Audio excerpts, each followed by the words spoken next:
Balitang makatotohanan, balitang mapagkakatiwalaan, balitang may paggagamitan. Skip the scroll and stream at every 36 news stream. Kasama si Justin Disa, neto makibalita, makialam, matuto at magdesisyon. Tama, magdesisyon ang tama, Skip the scroll and stream at every 36 news stream. Kasama si Justin Disa, neto makibalita, makialam, matuto at magdesisyon na tama.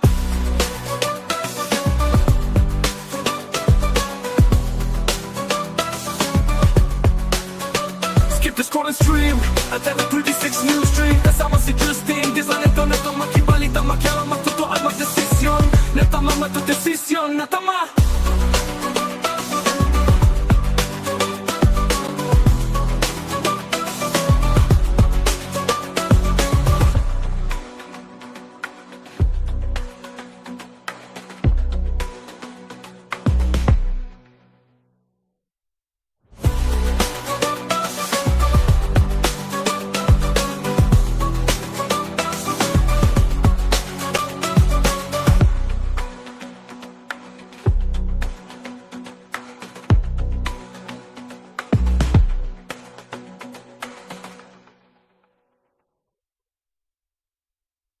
Balitang makatotohanan, balitang mapagkakatiwalaan, balitang may paggagamitan. Skip the scroll and stream at every 36 news stream. Kasama si Justin Disa, neto makibalita, makialam, matuto at magdesisyon. Tama, magdesisyon ang tama, Skip the scroll and stream at every 36 news stream. Kasama si Justin Disa, neto makibalita, makialam, matuto at magdesisyon na tama.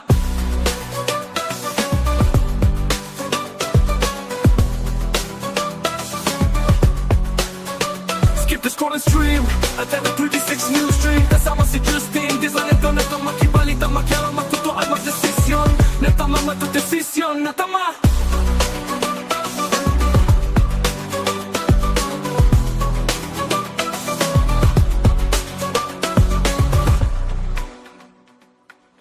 Isang magandang umaga ho mga kabalen at welcome sa inyong paboritong programa tuwing alas 10:15 ng umaga. Ito po ang CLTV 36 News Stream.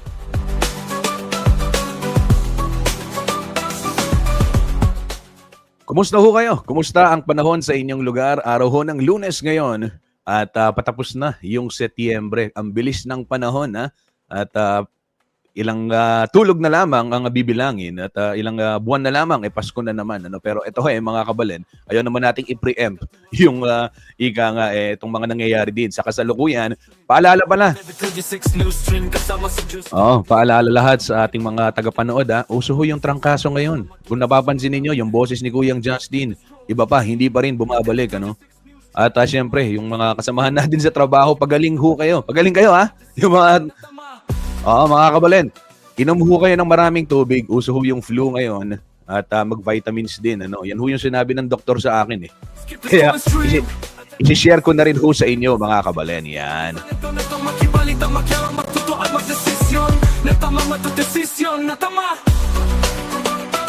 Marami po tayong binabantayang mga balita. Ayan, nakita niyo naman sa ating caption. Mamaya, hihahatid ko yan. For the meantime, silipin muna natin mga balitang mapakikinabangan at mapagkakatiwalaan. Ito ho mga kabalen. Pero bago ang lahat, gusto ko lang magpasalamat din pala dito ho sa mga followers natin sa ating social media, lalong-lalo na ho sa news page ng CLTV 36. Dahil nagpapatuloy ho ang inyong suporta at dahil sa nagpapatuloy na suporta mga kabalen, dumarami na ho yung ating followers. Check ko lang yung bilang kasi kahapon, tinignan ko parang 700. Ito. Yan, papakita ko sa inyo mga kabalen. 732,000 followers sa social media. Facebook po yan, CLTV 36 News. Iba pa yung sa main page. Kaya naman, maraming salamat ho sa inyong walang sawang suporta. Nung parang kailan lang, last month, tinitignan namin 600,000 lang yan. So, ang bilis ho ng pagdami.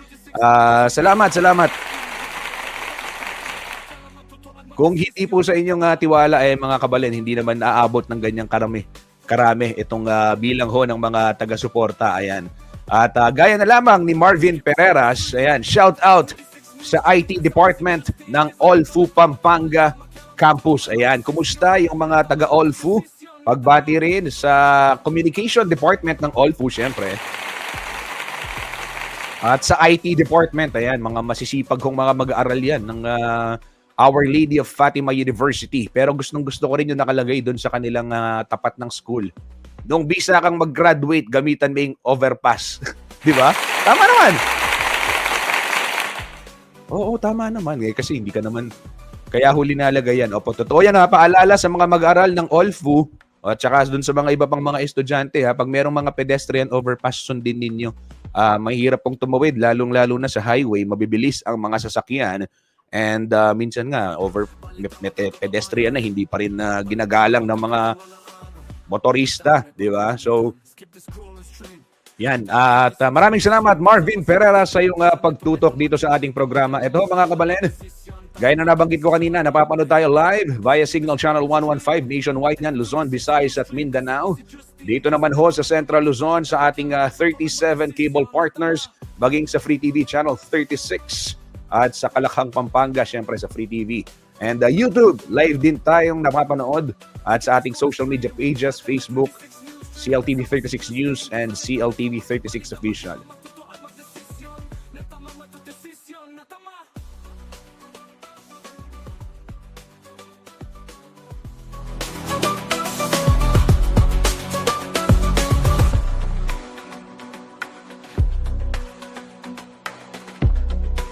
Ito ho, sitwasyon muna ng trapiko sa malaking bahagi po ng North Luzon Expressway.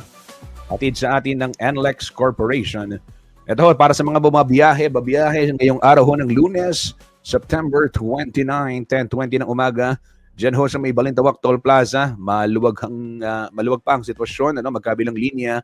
Pero diyan ho sa may Valenzuela Interchange, if you are headed towards Metro Manila, ayan, makikita ho din nyo, pagdating ho ninyo ng Valenzuela Interchange, may pagbigat na ng daloy ng trapiko dyan sa southbound lane. But kung panorte naman kayo mga kabalan, wala ho masyado problema. Light traffic ang sitwasyon dyan. Kung kayo naman ay manggagaling ng Central Luzon at patungong Metro Manila, mag-exit ho kayo dyan sa may Mindanao Toll Plaza. Expect ninyo yung bahagyang pila dahil sa ongoing road construction. And dito naman sa may Kawayan southbound, ayan, nakikita natin, may pila rin ng mga, may kapal din ng volume ng mga sasakyan, pero continuous flow naman, At wala akong problema, maluwag ang kalsada, ganyan din sa may Bocaue Toll Plaza, as well as City of San Fernando, Pampanga, portion ng NLEX, magkabilahong linya, maluwag na maluwag sa mga oras na ito.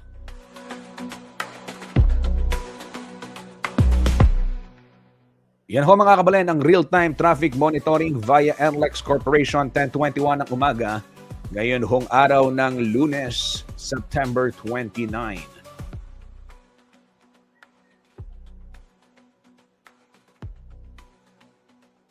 Mula ho sa North Luzon Expressway, silipin naman natin ang sitwasyon dito ho sa may syudad ng San Fernando, Pampanga. Balitang may paggagamitan. Skip the scroll and stream. Ito ho, balitang may paggagamitan, sitwasyon ng trapiko sa syudad ng San Fernando. Hatid po sa atin ng City Public Order and Safety Coordinating Office o si POSCO. Ito mga kabalen, silipin muna natin dito may sa gawing itaas. Yan ho, yung nakikita niyo yung ating mouse pointer. Ito ho sa may area ng Del Rosario. Yan, maluwag naman ang sitwasyon sa mga oras na ito.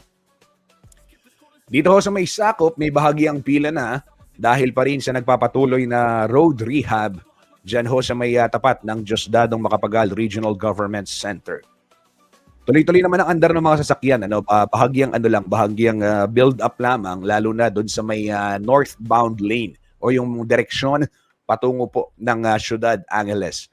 Pagdating ho ng may San Isidro, ayan, luluwag ho ang sitwasyon sa kalsada dyan sa may MacArthur Highway portion ng San Isidro, San Fernando. Sa Dolores, ganyan din, hanggang St. Jude, light traffic. But pagtawid ho ninyo ng intersection, if you are headed south, going to downtown, Kinipong Palengke, San Fernando, expect ho ninyo yung mabigat na daloy ng trapiko, moderate traffic, dyan sa may tapat ng Jose Bilingad Memorial General Hospital, kaya tapong Makabakle, Dolores. So atin pong build up Ken at bagyang pa magbagal daring sakyan. nung papunta ko po Kabalenan, San Fernando. Samantala, dito ho sa may gawing Santo Niño at Palawi, ayan, maluwag ho ang sitwasyon.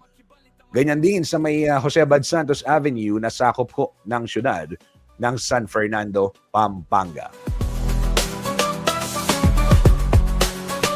Skip the scroll and stream at the 36 news stream. Kasama si Justin. Di sa neto makibalita, makyara, matuto at magdesisyon.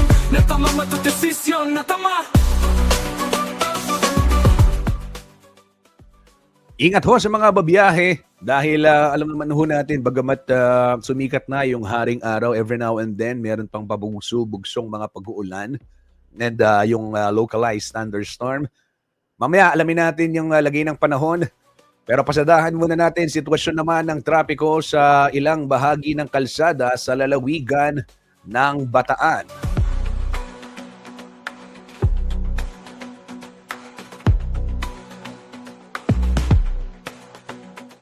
Ito ho para sa mga babiyahe patungong Kanluran, bahagi ng ating rehiyon, westward. If you are headed to Olongapo City, Zambales, and Bataan, Balangan City, ito ho yung dadaanan kung kayo gagamit ng local roads, ika nga, dyan sa may Jose Abad Santos Avenue. Orani, maluwag ang sitwasyon. Ganyan din ho sa may Samal. Okay, Abukay intersection, light traffic din. Ganyan din ho sa Balanga at Alawli crossing, light traffic. Alam niyo ho, maluwag ang kalsada dyan sa Bataan. Kaya naman minsan natutokso yung mga rider at drivers na bilisan ang kanilang takbo. Pero ito ho, paalala, sumunod lamang sa speed limit, 60 sa motorsiklo, 50 ho yung mga truck at van, 80 yung mga pribadong sasakyan, 70 naman para sa mga PUV. Huwag ho kayong sosobra, ay nakamonitor yung One Bataan Command Center at talagang meron hong mga nanguhuli na sa mga overspeeding vehicles dyan ho sa lalawigan ng Bataan. At para hindi lang mahuli, hindi lang para mahuli, o hindi lang para hindi kayo mahuli, ika nga. Sumunod ho kayo para sa inyong sariling kaligtasan.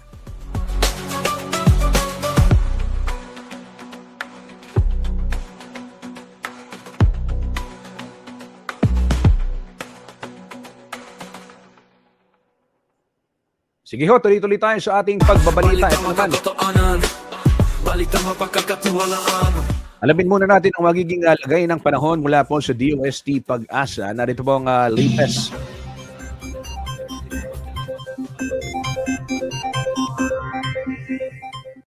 Magandang umaga mula sa Pag-asa Weather Forecasting Center. Ito ng ating update sa magiging tayo ng panahon sa susunod na 24 oras. Makikita natin dito sa ating latest satellite images na halos buong bansa ay maninipis na kaulapan lamang ang ating naobserbahan. So nangangahulugan na yung easterlies o yung mainit na hangin galing sa karagatang Pasipiko ang umiiral sa buong Pilipinas. Kaya for the next 24 hours, magpapatuloy itong generally fair weather sa buong bansa maliban na lamang sa mga tsansa ng isolated rain showers or thunderstorms, lalong-lalo na dito sa silangang bahagi ng Pilipinas. At sa kasalukuyan, wala pa naman tayo monitor na low pressure area o anumang sama ng panahon na maaring maging bagyo sa mga susunod na araw. At para naman sa magiging lagay ng ating panahon ngayong araw dito sa Luzon, so for Metro Manila and the rest of Luzon, magpapatuloy itong generally maaliwalas sa panahon ngayong araw, bagyo maulap hanggang sa maulap na papawirin. Sasamahan lamang yan ng mga biglaan at panandaliang pag-ulan na dulot ng thunderstorms, especially nga dito sa eastern section. Maximum temperature forecast para sa luwag ngayong araw, posibleng umabot ng 32 degrees Celsius. 34 degrees sa Tuguegarao at 23 degrees Celsius sa Baguio City. Maximum temperature forecast for Metro Manila, posibleng umabot ng 32 degrees Celsius. 30 degrees sa Tagaytay at 32 degrees Celsius sa area ng Legazpi. Para naman sa Palawan, Visayas at sa Mindanao, ngayong madaling araw, nakapagtala tayo ng early morning thunderstorm activity dito sa ilang areas ng Eastern Visayas. So panandalian lamang yung mga pag-ulan na ito pero may kalakasan. Pero hindi natin ito inaasahan na magtatagal ng buong araw. So for Palawan, Visayas, and Mindanao, for today, magpapatuloy rin itong generally fair weather conditions. Mainit at malinsang ang panahon simula ngayong umaga hanggang sa tanghali. Pero pagsapit ng hapon hanggang sa gabi, nandyan pa rin yung mga tsansa ng mga usual late afternoon to evening na mga thunderstorms. Kaya magdala pa rin po tayo ng pananggalang sa ulan. Maximum temperature forecast para sa Kalayaan Islands ngayong araw, posibleng umabot ng 31 degrees Celsius. 32 degrees sa Puerto Princesa, 32 degrees Celsius sa Iloilo, 31 degrees sa Cebu, at 32 degrees sa Tacloban City. Maximum temperature forecast for Cagayan de Oro ngayong araw, posibleng umabot ng 31 degrees Celsius. 33 degrees sa Davao at 34 degrees Celsius sa bahagi ng Zamboanga. Sa kalagayan naman ating karagatan, walang gale warning na nakataas at banayad hanggang sa katamtamang pag-alon ang mararanasan sa malaking bahagi ng ating bansa. Gayunpaman, iba yung pag-ingat pa rin sa ating mga kababayan na maglalayag sapagkat kung meron tayong offshore thunderstorm activity, ito yung mga pag-ulan sa ating mga dagat baybayin. Asahan natin yung mga pagbugso ng hangin, kakipat ito yung bahagyang pagtaas ng ating mga alon. At para naman sa ating weather outlook sa mga susunod na araw, simula bukas, araw ng Martes hanggang sa Biyernes this week. So magpapatuloy yung generally fair weather na dulot ng easterly simula bukas hanggang sa Wednesday. So magpapatuloy itong mainit at malinsangang panahon sa malaking bahagi ng Pilipinas. Pero asahan natin yung increased frequency ng thunderstorms, yung mga usual afternoon to evening na mga thunderstorms, especially nga dito sa eastern section ng ating bansa. So sa mga rehiyon ng Cagayan Valley, lalawigan ng Aurora, Quezon, Bicol Region, Eastern Visayas, Caraga at Davao Region. So for the next days, asahan natin na ito yung mga lugar na makakaranas ng mas mataas sa frequency ng mga localized thunderstorms.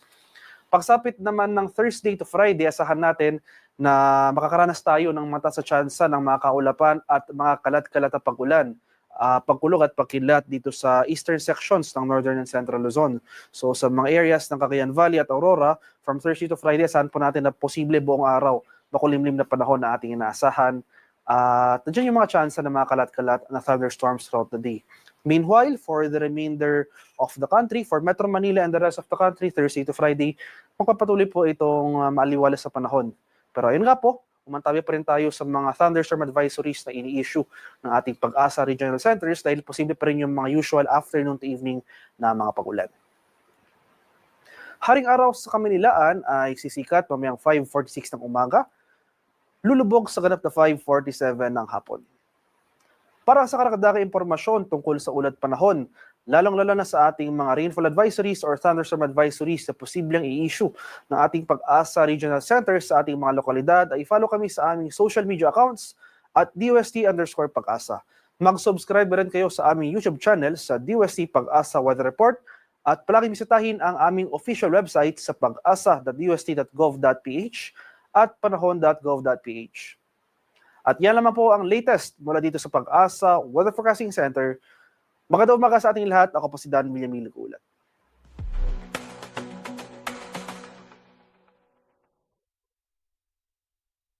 Balitang makatotoanan, balitang mapagkakatiwalaan, balitang may paggagamitan. Skip the scroll and stream at every 36 news stream. Kasama si Justin Disa neto makibalita, makialam, matuto at magdesisyon. Tama magdesisyon ang tama. Maraming salamat Dan Vilmil ng DOST Pag-asa para sa ulat panahon.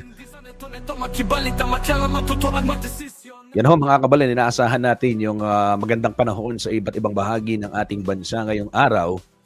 Pero ho mga kabalan ay ato po mga kabalan, hinihintay din natin, of course expected din yung mga thunderstorm sa iba't ibang lugar, localized thunderstorm. Dahil alam naman ho natin, dala rin yan ng habagat. At ito po, for the meantime, silipin muna natin public service announcement muna ho tayo. At dito ho sa may San Juan, Lubao, Pampanga, mawawalan ho ng supply ng kuryente mamayang alas 3 hanggang alas 4 ng hapon. Dahil merong ginagawang isolation and energization of distribution pole. Ito hong Pelco 2. Okay, sa may Lubao ho yan. Kanina, nawalan na rin ng kuryente 1 oras, pero mamaya 3 to 4 ulit yan. And then, dito ho sa may San Agustin, Lubao, Pampanga, apektado rin ng nasabing scheduled power interruption 3 to 4 p.m. Ngayon hong araw ng Lunes, September 29. Ganyan din sa may portion ng Santa Catalina at Santa Barbara. Diyan ho sa may bayan ng Lubao. Sa Nicolas First and Concepcion, sa Lubao, Pampanga, apektado rin ng nasabing power interruption. Pero ito, maghapon ho ito, hindi ho ito 3 to 4. 8 a.m. Kanina nagsimula hanggang alas 4 ng hapon ngayon pong araw ng Lunes. Ganyan din ho ang sitwasyon sa may Santa Monica, Lubao, Pampanga, maliban na lamang sa highway, 8 a.m. to 4 p.m. Ngayon pong araw ng Lunes, wala rin hong kuryente. At dyan din sa may Santa Tomas, Lubao, Pampanga, maliban na lamang sa highway at Sitio Cutud, wala rin hong kuryente 8 a.m. to 4 p.m.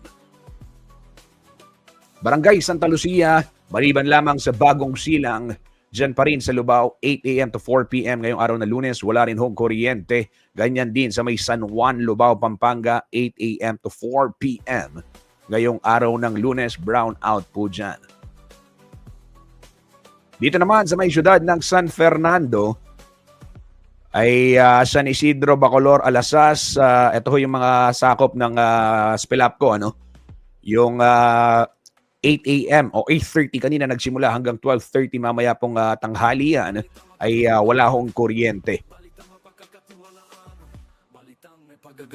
Skip the scrolling stream at every 36 news stream kasama si Justin Di sa neto makibalita makialam matuto at magdesisyon tama makidesisyon ang tama skip the scrolling stream. Dito naman tayo, water supply interruption 1 p.m. to 4:30 p.m. ngayong araw ng Lunes sa San Roque Dao.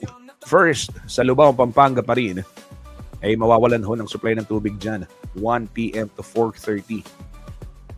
Dito ho sa may, ayan, tapos na pala. Ayan, araw ng Lunes. Okay. So, ayan ho yung latest public service announcement. Isang mabilis na patalastas lamang mga kababayan sa ating pagbabalik. Ihahatid ko po sa inyo ang detalye ng mga balita ngayong araw ng Lunes, September 29. Huwag ho kayong aalis at magbabalik po ang CLTV 36 News Stream.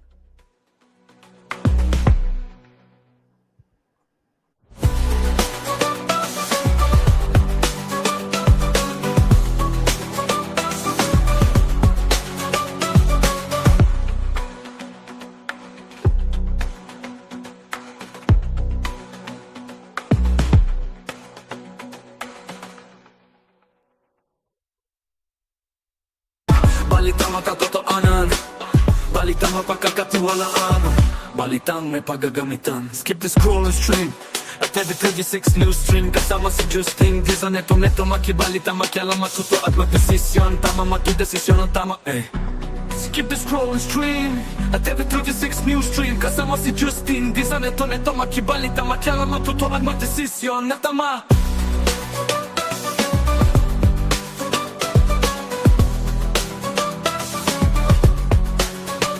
Skip the scrolling stream at every 36 news stream kasama si Justin Di sa neto makibalita makialam matuto at magdesisyon na tama matudesisyon na tama.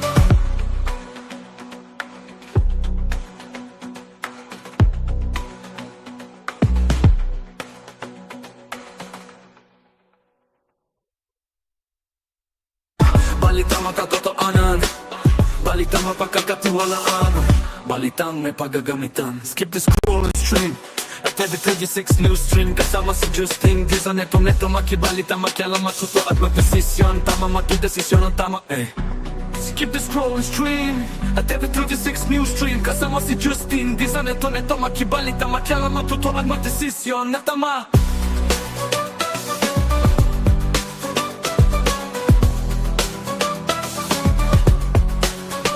Skip the scrolling stream at every 36 news stream kasama si Justin Di sa neto makibalita makialam matuto at magdesisyon na tama matudesisyon na tama.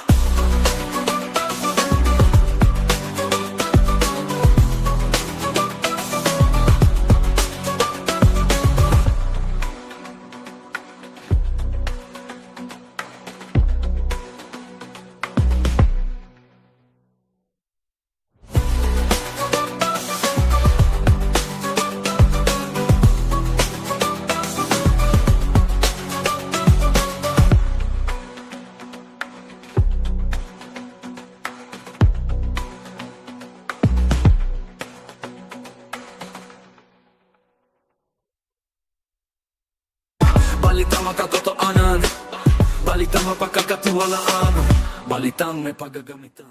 Nagbabalik po ang CLTV 36 Newsstream at gaya ho ng aking ipangako mga kabalen, narito ho yung mga headlines ngayong araw ng Lunes, mga malalaking balita. Simulan muna ho natin dito sa nabantayan nating balita nitong araw ng Linggo ay umalma ho itong DILG. Matapos hong mag-viral yung isang post kung saan makikita yung mga government vehicles sa isang di umano'y casino dyan sa Clark. Itinanggi po ng Department of the Interior and Local Government o DILG Region 3 na ang kanilang tanggapan ang nag-organisa dito ho sa isang aktibidad na idinaos umano sa hotel sa Clark. At ayon ho sa, ito po yung matapos mag-viral sa social media ang larawan ng mga government vehicles o mga sasakyang may red plate na nakaparada sa parking area umano ng isang casino. Sa pahayag pong inilabas ng kagawaran, nilinaw nitong hindi sila nagsagawa ng anumang event sa hotel sa mga nakalipas na buwan. Iginiit din ho ng DILG Region 3 na karaniwan ang pagdaraos ng mga event sa mga hotel sa Clark kung walaan nilang available government facility para pagdausan ng malaking aktibidad. Sa kabila nito, tinitiyak daw nilang sa designated area lamang sila nagsasagawa ng mga event at hindi sa mga casino. Binigyang din ho ng ahensya na mariin nilang tinututulan ang anumang uri ng pagsusugal at hinihikayat po ang publiko na maging mapanuri. Samantala sa update po ng nag-post ng larawan, sinabi nitong may nakausap siyang taga-Department of Budget and Management at may caravan umano sila sa hotel na matagal nang nakaschedule bago pa man pumutok itong issue ng mga flood control projects. Sinabi rin anya ng attendee sa caravan na isa sila sa panawagan ng publiko para sa transparency at accountability at hindi umano sila pumapasok sa casino.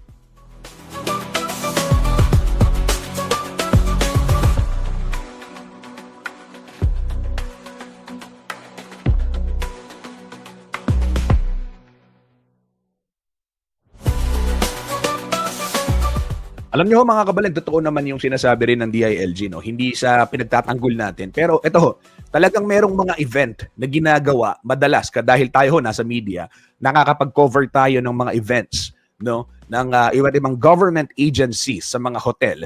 Madalas dyan gawin dahil nga yung pagtitipon ng mga regional offices and yung mga provincial offices nila kung hindi kakasya doon sa mga pasilidad nila, dyan nila ginagawa. Pero ito ho nag-usap nga kami ni Paulo G kahapon sabi, hindi mo masisisi yung taong bayan dahil nagagalit sila. Of course, hindi natin sinasabing mali itong mga nakaparadang plate number na ito sa red plate. Hindi, dahil sabi nga ng DILG, hindi sa kanila o walang okasyon or hindi. Ito ay ika nga hindi sila nagkondukta ng event at meron sinasabi sa DBM naman, may caravan daw sila. So, valid yung sinasabi. Pero ito mga kabalen dahil sa nangyayari sa atin, tuloy-tuloy na expose sa mga korupsyon at katakot-takot na pondo ng bayan ang binubulsa, yung mga tao talaga hindi mo mapipigilang maging mapanuri ng ganyan, maging mainit ang kanilang mata. Di ba? Sa tingin ko naman, walang masama. Di ba? Panahon na. Sa atin lang sa Pilipinas ata yung pagkurakot, hinahayaan lang natin, sinasaluduhan pa natin Sa ibang bansa, pinapatanggal sa pwesto yung mga kurakot, di ba? Pag nabuking, sa South Korea, sa Japan, pag nabuking na nasangkot sila sa mga iskandalo, sila mismo nagre-resign, meron silang delikadesa. Sa atin, wala, harap-harapan na lang Diba? So hindi natin masisisi yung taong bayan na konting ganito lang, makita, baka mali yan, dahil sawang-sawa na ho sila, sawang-sawa na tayo. Diba? So kung kayo po yung mga public officials naman at kayo napagbintangan ng ganyan, ganyan ho talaga, public official Ika nga, wag balat sibuyas. Diba? Maganda naman na naglilinaw, pero maganda rin na merong mga nagbabantay. Di ba? Yung taong bayan, hindi na papayag. Ayaw na nila nung linoloko lang sila. Di ba? Hindi naman kasalanan ng taong bayan yan. Sino bang gumawa ng kalokohan? Hindi ba't yung mga nasa ilang nakaposisyon din? Di ba? So ayan, nakikita ho natin sa mga hearing, nakikita natin sa mga flood control. Kaya mahalaga rin ho talaga kaisa yung taong bayan. Di ba? At tayo naman sa CLTV, sabi natin, tinag tayo dito, ifa-fact check natin, titignan natin. Ito ho yung mensaheng inilabas ng DILG. At aalamin din natin sa DBM dahil nabanggit din yung DBM nung nag-post at sinabi may caravan.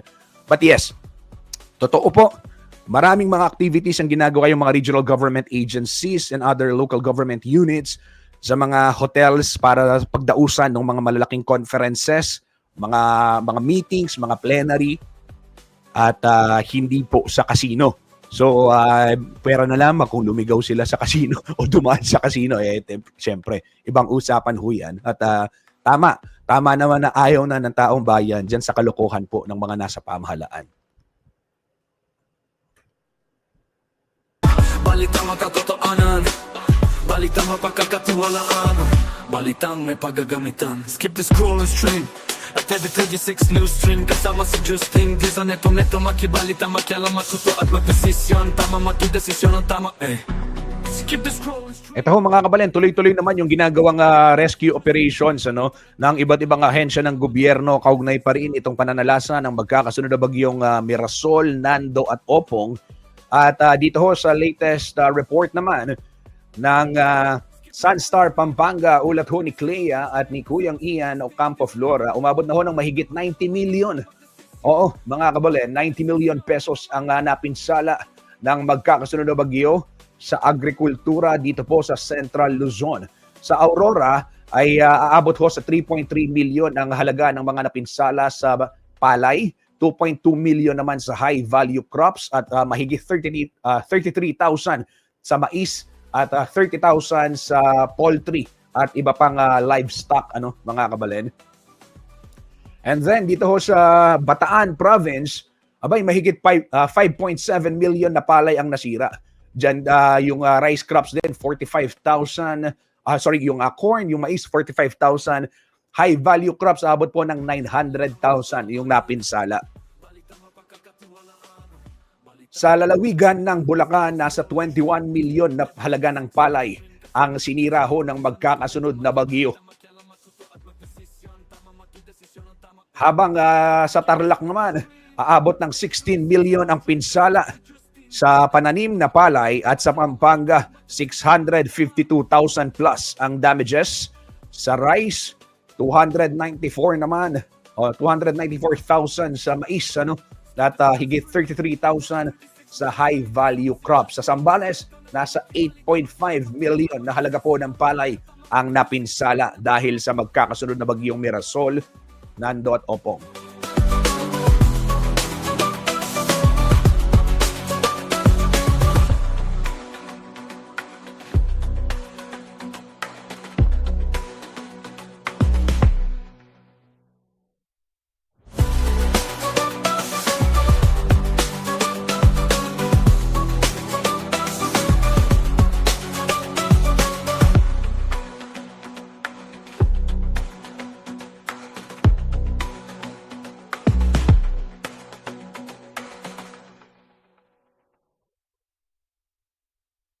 Balitang makatotohanan, balitang mapagkakatiwalaan, balitang may paggagamitan. Skip the scrolling stream at TV36 news stream. Kasama si Justin Dizon, neto makibalita, makialam, matuto at magdesisyon. Tama, magdesisyon ang tama, Skip the scrolling stream at TV36 news stream. Kasama si Justin Dizon, neto makibalita, makialam, matuto at magdesisyon na tama. Ito mga kabalen, sa ibang balita, umakyat na sa 26 ang bilang ho ng mga nasawi dahil sa bagyong Mirasol, Nando at Opong. Ayon ho yan sa latest update ng National Disaster Risk Reduction and Management Council o NDRRMC.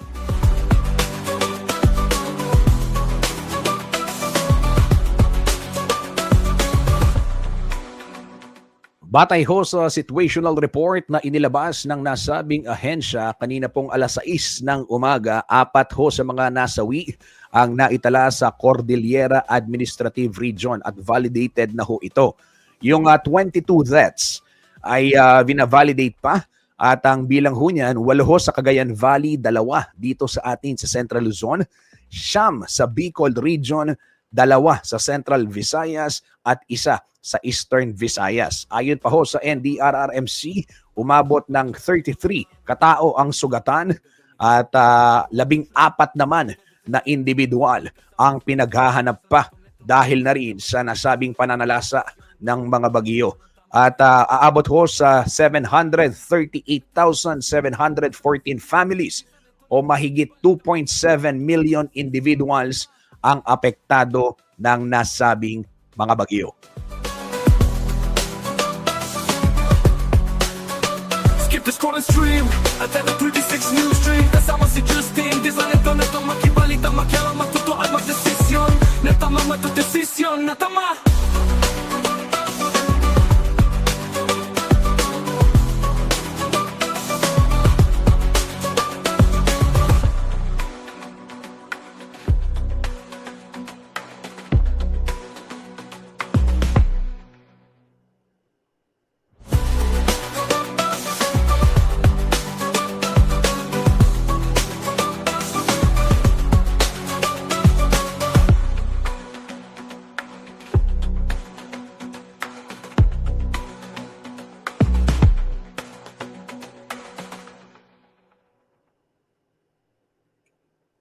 Balitang makatotoanan, balitang mapagkakatiwalaan, balitang may paggagamitan. Skip the scroll and stream at every 36 news stream. Kasama si Justin, di sa neto makibalita, makialam, matuto at magdesisyon. Tama matudesisyon ang tama Skip the scroll and stream. Ito ho mga kabalen, kapapasok lamang na balita, inamin ho ni Senate Blue Ribbon Panel Chair Panfilo Lacson nito lamang linggo, na lahat ng senador, almost all, sabi niya, sa 19 Congress ay nagpasok ho ng 100 billion pesos worth of items sa 2025 General Appropriations Act.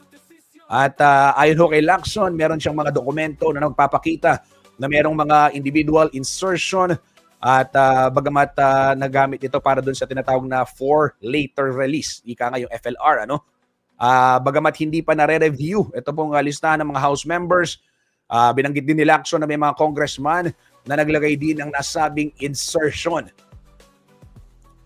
So ito ay mga malalaking halaga. Nasa 1 billion ayon ho kay Lacson.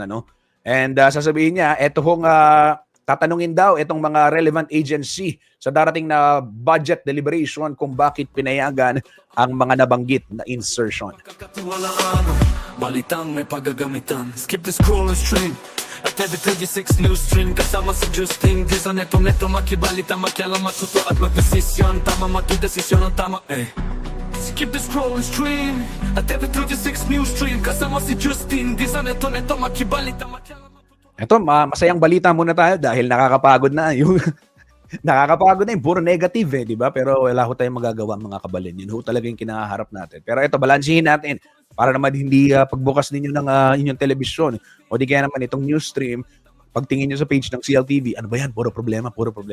Ganun ho talaga. Pero sa kabila ng problema, ito, piliin nating maging masaya rin dahil meron pa rin namang mga nangyayaring mabuti sa ating paligid, gaya na lamang nitong cute na balitang ito mga kabalin. Ayan. Maaga pong nagtipon ng mga fur parents at kanilang adorable fur babies sa Walter Mart, Ciudad ho ng San Fernando, Pampanga, kung saan ginawa itong pet fun run nito pong Sabado, September 27. Layon ho ng programa na palakasin ang advokasya ng responsible pet ownership at iwasan ang panganib na dulot ho ng rabies. Kakibat nito, ang lokal na temang pet ay alagaan, rabies ay ayawan, at ang panawagan ho ng World Health Organization na Act Now, You, Me, and Communities. Ang aktibidad po ay inorganisahan Jose Bilingad Memorial General Hospital Public Health Unit at Animal Bites Center bilang bahagi po ng pagdiriwang ng World Rabies Day. Paraan ito upang ipakita ang suporta ng komunidad sa kampanya kontra rabies sa isang masaya at makabuluhang aktibidad. Ito ho yung mga ilan sa mga larawan ng masayang fun run.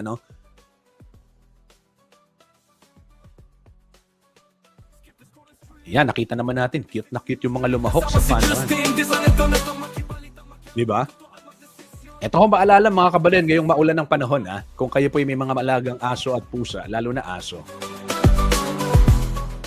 Iwasan ko rin yung ilakad sa basang kalsada o kaya papaglaruin doon sa mga malulumot na lugar dahil ngayon pong tag-ulan, marami hong mga bakterya ang pwede nilang makuha sa ilang bahagi po o yung sa mga basang kalsada. At syempre, doon ho sa mga kababayan nating may mga alagang hayop at ngayon pong maulan ng panahon kung kailangang lumikas, ano, paalala ng mga animal advocates o yung mga grupo at paalala na rin natin syempre. Huwag ho ninyong iwan yung inyong mga halagang hayop na nakakulong, ano, lalo na kung binabaha na. Eh, kawawa naman ho. In the first place, hindi nga dapat sila nakakulong, di ba? So, Atede 36 News Stream kasama si Justin. yan ho'y isinusulong na responsible pet ownership, ano, dito pong grupong dito sa JBL. At syempre, kung merong mga libreng bakuna, ayan, samantalahin yan, ano, ipabakuna ho yung mga alaga natin. Kung hindi kayang bantayan, eh maganda rin dapat ipakapon na rin, ano, para hindi po dumami. Skip the scroll and stream Atede 36 News Stream kasama si Justin. Di sa neto na to makibalita, makialam, matuto at magdesisyon. Natama matudesisyon, natama.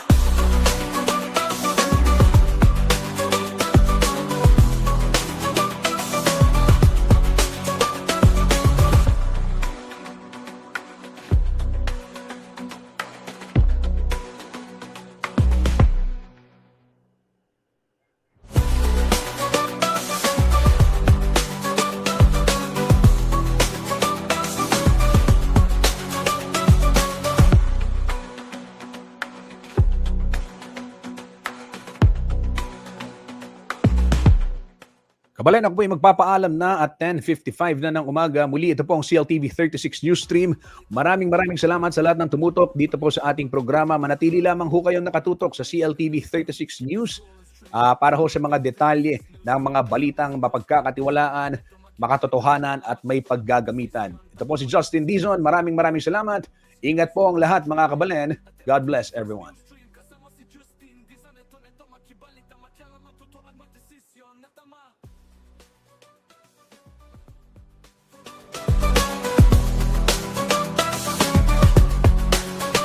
Skip the scroll and stream Atede 36 News Stream kasama si Justin. Di sa neto makibalita, makialam, matuto at magdesisyon. Natama matudesisyon, natama.